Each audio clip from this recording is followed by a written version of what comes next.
राजनीति में विकास के आधार पर मत लेने की परंपरा की शुरुआत 2007 में एज ए मुख्यमंत्री के तौर पर प्रधानमंत्री श्री नरेंद्र मोदी जी ने की थी। तब से लेकर ये चुनाव तक विकास विकास और विकास उसी पर ही बातें की थी और गुजरातनी जनता ने प्रधानमंत्री श्री की बातों पर विश्वास किया, भरोसा किया और समर्थन करने के बजाय मैं कहूंगा कि प्रेम की बारिश किया। लेकिन आंकड़े लगा रहे थे जो जानकार थे, जो चुनावों के जानकार थे, जो राजनीति के जानकार थे, वो पिछले चुनाव से तुलनात्मक आंकड़े इस बार के चुनाव के लगा रहे थे। पिछली बार 99 सीटें थी, इस बार बोला कितनी बढ़ जाएंगी, तो इस तरह से चुनाव के आंकड़े लग रहे थे।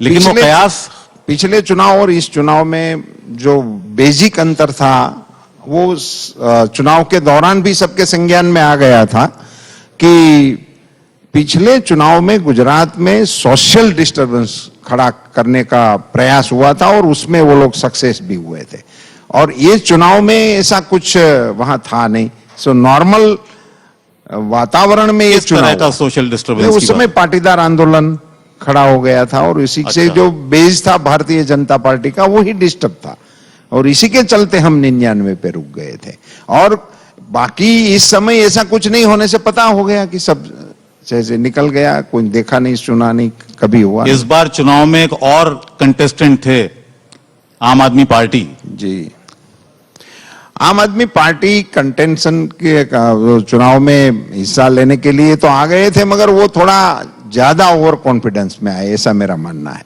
क्योंकि उन्होंने तो वहां सीएम का घोषणा भी कर दिया और जिस प्रकार से दिल्ली के मॉडल को उन्होंने गुजरात में प्रस्तुत करने का कोशिश किया, मैं मानता हूं कि वो बूमरैंग सा हो गया। लेकिन राष्ट्रीय पार्टी बनाने में कामयाब रहे वो गुजरात चुनाव के बाद, क्योंकि वो कांग्रेस का जो हिस्सा था वो कुछ हिस्सा उसको मिल गया। आप मानते हैं कि कांग्रेस की हार की वजह एक आम आदमी पार्टी भी थी? कांग्रेस की हार की वजह आम आदमी पार्टी को बताना वो सही में उचित नहीं होगा। कांग्रेस स्वयं भी इसके लिए जिम्मेदार थी, क्योंकि आप सब लोगों ने देखा था गुजरात जैसे प्रदेश में चुनाव चल रहा हो और राष्ट्रीय नेतृत्व का इसमें कोई कंट्रीब्यूशन ही ना हो तो गुजरात को क्या वो लोग किस प्रकार लेते हैं, गुजरात के चुनाव को किस प्रकार से लिया उन्होंने। मैं तो मानता हूं कि कांग्रेस के राष्ट्रीय नेतृत्व ने गुजरात के चुनाव को सीरियस ही लिया ही नहीं।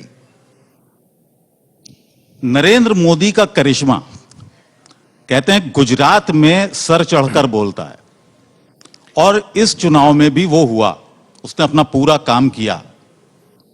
बिल्कुल सही बात है, इसमें कोई दो राय नहीं है। सेनापति हैं हमारे और सेनापति के सिर पर इसके यश का मोड़ लगाने में हमें कोई आपत्ति भी नहीं है और ये सही भी है।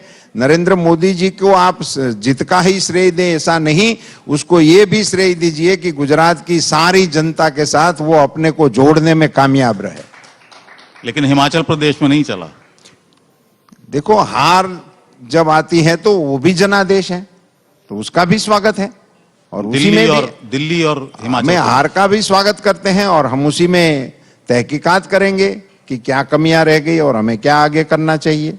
हम तो पहले हार का ही वो करते रहते थे, अभी ये कुछ सालों से हमारे बैट्समैन अच्छा खेल रहे हैं तो हमें भी ये मौका मिल रहा है गुलाब। आपने विकास की बात की, 2007 के चुनाव की बात की और आपने कहा कि विकास पर पहले चुनाव नहीं होते थे। ये परंपरा आपने शुरू की, मोदी जी ने शुरू की कि विकास पर चुनाव होने लगे। पहले गुजरात के नाम से आता था, सूरत की मिलें आती थी या कपड़ा व्यवसाय आता था, हीरा व्यवसाय आता था, लेकिन अब गुजरात पूरी तरह से बदल गया, उनसे कहीं आगे निकल गया। अब पोर्ट्स की बात होती है, अब डिजिटल हब की बात होती है गुजरात की।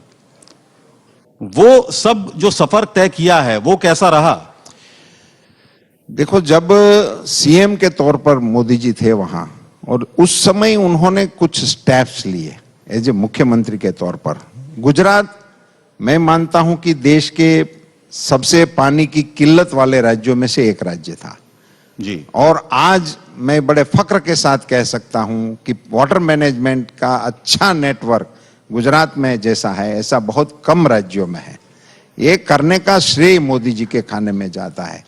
नर्मदा योजना जो प्रधानमंत्री श्री जवाहरलाल नेहरू जी ने जिसका भूमि पूजन किया था, आज मैं बता सकता हूं कि प्रधानमंत्री बनने के बाद मोदी जी ने 99 ऐसी योजनाओं को साकार करने का प्रयास किया कृषि सिंचाई योजना के माध्यम से, और 50,000 करोड़ का बजट इनको दिया। मगर वो तो देश के लिए था, मगर वो वहां जब थे तब से उन्होंने नर्मदा का प्रश्न में नेतृत्व भी किया, संघर्ष भी किया, काम भी किया। और मैं तो कहता हूं कि ऐसे बहुत कम राजनीतिक आदमी होंगे कि जिसके लिए संघर्ष करते थे, उसकी मंजूरी देने का श्रेय भी उनके हाथों हुआ। तो एक बहुत बड़ा वो सारे लोग देखते हैं ना ये चीजें। चलिए आपके मंत्रालयों की बात कर लेते हैं। 3 डिपार्टमेंट्स आपके पास हैं, फिशरीज है, एनिमल हस्बेंड्री है, डेयरी है। और एनिमल हस्बेंड्री को आज की तारीख में कहा जा सकता है कि बहुत ही जिम्मेदारी का ये काम है, बहुत मुश्किल काम है, क्योंकि इसमें बहुत सारे चीजें जुड़ी हुई हैं, बहुत सारे आयाम जुड़े हुए हैं।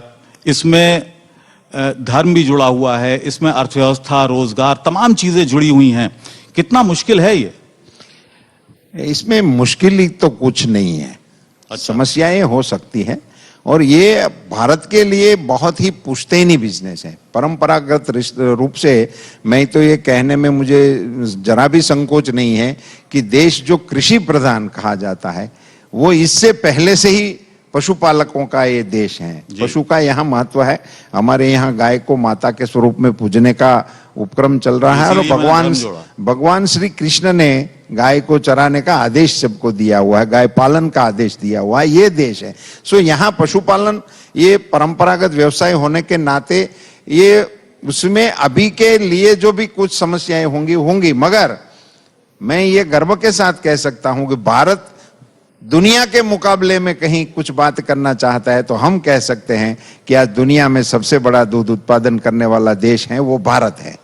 ये कहने का हमें गौरव है जी। तो ये ऐसा एक एरिया है, और करोड़ों लोगों को इनसे रोजगारी मिलती है, करोड़ों लोगों को पोषण देने का ये काम होता है। और ये प्रधानमंत्री श्री नरेंद्र मोदी जी ने प्रधानमंत्री बनने के बाद देश के पशुपालन क्षेत्र के लिए, देश के पशुओं के लिए 2 ऐतिहासिक निर्णय लिए। पशुओं के स्वास्थ्य के संबंध में उन्होंने पूरे देश के, आज जैसे वैक्सीनेशन का जो हमारे कोरोना के चलते चर्चा हो रहा है जी। और हमारे आरोग्य मंत्री श्री ने आज ही एक स्टेटमेंट करके कई बातें हमको हाउस में बताई। सो कोरोना में हमारा जो स्टैंड रहा वैक्सीन को लेकर, और उनकी चर्चा पूरी दुनिया में हो रही है, मगर मैं आपके माध्यम से देश के लोगों को बताना चाहूंगा कि कोरोना वैक्सीन से पहले 1 साल देश के सभी मवेशियों को भारत सरकार के खर्चे से 100% भारत सरकार के खर्चे से वैक्सीनेशन कराने का प्रोग्राम प्रधानमंत्री श्री ने शुरू किया।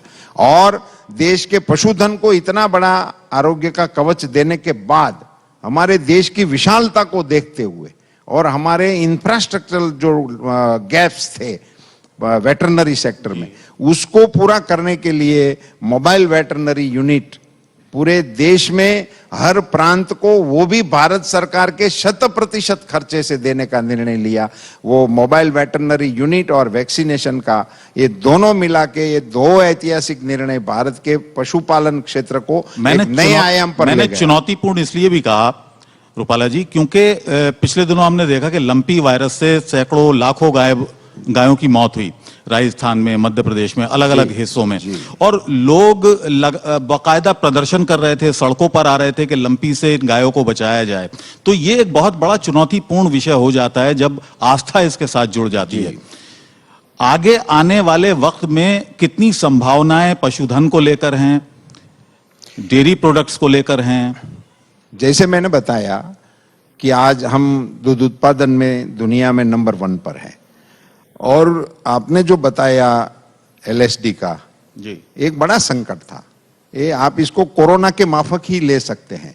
एक ये भी अपने देश का वायरस नहीं था, विदेश से आया हुआ था और हमको चपेट में ले लिया, और इसका सामना भी भारत सरकार ने और राज्य सरकारों ने मिलकर अच्छी तरह से किया। ये प्लेटफॉर्म नहीं है, इसलिए मैं और प्रांत सह इसकी वो तुलना करने में अपना समय नहीं लूंगा, मगर आज हम उसके बारे में, हमारे पास वैक्सीन भी चाहिए उतनी भी अवेलेबल है, उसकी होमोजेनस वैक्सीन भी बन गई है, जिसके लिए ये वायरल आया था, लंपी वायरस, उसकी भी वैक्सीन अभी बन गई है, अभी कॉमर्शियल नहीं तैयार हुई है, मगर 2 कंपनियों ने इनका काम भी शुरू कर दिया है और एक तीसरी कंपनी भी शायद इसमें आ रही है। तो इसकी हमारी तैयारियां इसके लिए बहुत ही अच्छी तरह हो गई और ये मोबाइल वेटरनरी यूनिट के चलते हमारे पशुधन में जो बदलाव आने वाला है, आप नंबर नोट कर लीजिए और मैं ये मौका लूंगा कि आपके माध्यम से देश के पशुपालक जो सुन रहे होंगे, वो 108 नंबर जैसे एम्बुलेंस के लिए हमारी एम्बुलेंस का सबके कंठ पे ही होता है, अपने होठ पे ही रहता है, ऐसे 1962 ये मोबाइल वाहन के लिए, मोबाइल एम्बुलेंस के लिए, पशुधन के लिए नियत किया गया है और पूरे देश में एक ही नंबर से वो एम्बुलेंस को बुलाया जाएगा और ये टेक्नोलॉजी पशु के द्वार तक पहुंचाने का प्रधानमंत्री जी का एक बहुत सक्सेसफुल प्रयास जाने की वजह से अब पशुधन के बारे में युवा पीढ़ी भी इस टेक्नोलॉजी का प्रयोग करते हुए इसमें जुड़ेगी, ऐसी मुझे पूरी उम्मीद है। और डेयरी सेक्टर और पशुपालन क्षेत्र अभी तक ऐलान नहीं किया है, हो गया, चालू हो गया ऐलान, इट इज ऑन रोड। 5 से 6 राज्यों में तो एम्बुलेंस चालू भी हो गई, ऑन रोड हो गई।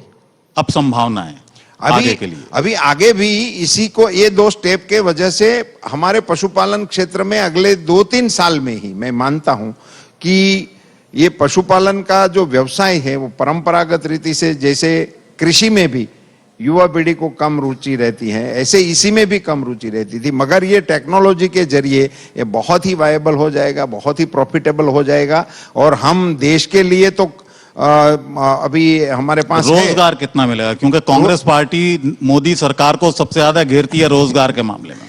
मैं तो ये कहूंगा कि रोजगार के मामले में ये पशुपालन क्षेत्र के जैसी संभावनाएं और किसी विभाग में नहीं होंगी। मैं आपको बताना चाहूंगा कि अब जो टेक्नोलॉजी आ रही है कि अभी गाय को बछड़ी ही आ सकती है। अब हमारी समस्या ये आती थी कि उसको बछड़ा हो जाए कोई काम का नहीं होता था जी। तो अभी खेत में बैलों की कामगिरी कम हो जाने की वजह से एक प्रकार से बोझ बन जाता है और दूसरी समस्याएं भी होती है। अब उसको बछड़ी ही आए, सेक्स सॉर्टेड सीमेंट का आविष्करण हो गया है। अब उसको वहां पहुंचाने का जो गैप था वो ये मोबाइल वेटरनरी यूनिट की वजह से वो भी गैप हमने फिल अप कर दिया है। तो इसी के जरिए, और आपको जान के हैरानगी होगी, जो टेस्ट ट्यूब बेबी का कॉन्सेप्ट हम हमारी मानव संस्कृति में देख रहे थे, वो प्रयोग अब पशुओं के लिए भी अवेलेबल हो गया है अपने देश में ही। अभी हमारी ये टेक्नोलॉजी की वजह से एक ही गाय से हम साल में 5, 6, 10 और इससे भी आगे बच्चे ले सकते हैं अच्छी नस्ल के। सो ब्रीड इंप्रूवमेंट पर हमारी सरकार का बहुत बड़ा जोक है और उसी में हम किसानों को, कोऑपरेटिव्स वालों को, पशुपालकों को 50% की सब्सिडी भी दे रहे हैं। तो इसके चलते बहुत ही आगे इसमें अच्छी संभावनाएं हैं। ठीक है, ये तो बात डिपार्टमेंट्स की हो गई आपके। अब बताइएगा 2024 की थोड़ी बात कर लेते हैं, क्योंकि बहुत सारे गठबंधन वजूद में आ रहे हैं, बातचीत हो रही है, नीतीश कुमार लगे हुए हैं कि नए गठबंधन को लेकर 2024 में। ये सवाल मैं इसलिए भी पूछ रहा हूं आपसे क्योंकि आप बहुत करीब से जानते हैं प्रधानमंत्री नरेंद्र मोदी का जो एक पॉलिटिकल स्टाइल रहा है काम करने का, उसको बहुत अच्छे तरीके से जानते हैं। 2024 के लिए बहुत सारी सभी जो विपक्ष है पूरा वो एकजुट होने की तैयारी कर रहा है, बात कर रहा है। 2024 में आप कहां देखते हैं भारतीय जनता पार्टी को, एनडीए गठबंधन को? 2024 में भारतीय जनता पार्टी बहुत ही कंफर्ट जोन के साथ इस चुनाव में उतरेगी, बहुत ही आत्मविश्वास के साथ इस चुनाव में उतरेगी। और आपने जो बताया कि सारे विपक्ष अभी इसी में लगे हुए हैं कि कैसे कैसे गठबंधन बने, किसी के नेतृत्व में बने, ये अभी उनकी मुसीबत है, उसमें भी मैं कुछ कहना नहीं चाहता हूं। मगर वो सब इकट्ठा होने की जो कोशिश कर रहे हैं ना, वो हमारे सामर्थ्य का स्वीकार है, वो उसी से ही हमारा सामर्थ्य है, वो अपने आप में प्रस्थापित हो जाता है। मैं तो मेरे अनुभव से कहता हूं, मतलब अब तेरी हिम्मत का चर्चा गैर की महफिल में। हाँ, और हम भी वही कोशिश करते थे कभी कांग्रेस के लिए कि हम सब इकट्ठे नहीं होंगे तो इनका सामना नहीं होगा, ऐसा हम करते थे।